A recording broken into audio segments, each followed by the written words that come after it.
አጥብቆ የወደደ ሰው በትንሽ ነገርም አጥብቆ ሊጠላ ይችላል።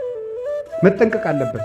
ለፍቅሩ ዋጋ ካልተሰጠው ፍቅር የሚከስረው መቼ ነው ከተባለ ለፍቅሩ ዋጋ ሳይሰጠው ሲቀር፣ ፍቅር ክብር ካልተሰጠው ይጠፋል።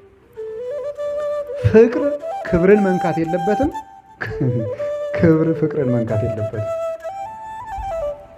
በመዋደድ ሰበብ የሚጠፋ ክብር መኖር የለበትም። እንትን አለ እዚህ አብይ ቆቃ የሚባል አለ አይደል የተባለ ያ ትልቅ ቆቅ ማለት ነው፣ ሌላ ትርጉም የለውም። እና የቆቅ ልጆች ሲጫወቱ ጥሬ ይለቅሙና ሲጠግቡ ደስታቸው የአባታቸውን አይን በማንቆር ነው የሚዝናኑት።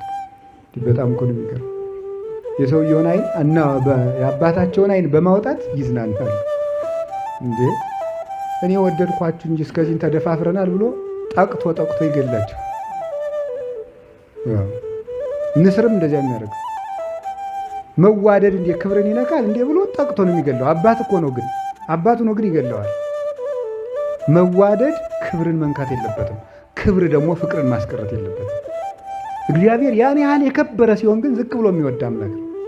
ከድሃ ቤት የሚገባ የእኛን ስጋ የለበሰ በእኛ ቃል የተናገረ በእኛ ምድር የተመላለሰ የእኛን ውሃ የለመነ የእኛን ቁራሽ የለመነ ነው።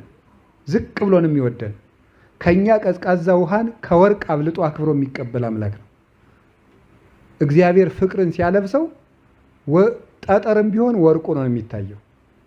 እግዚአብሔር ከገፈፈው ደግሞ ወርቅ ከጠጠር ይልቅ የተናቀ ይሆናል፣ ያነሰ ነው የሚሆነው። እና ለዚህ ነው እግዚአብሔር ይሁ ክብረ ወሞገስ የሚባለው።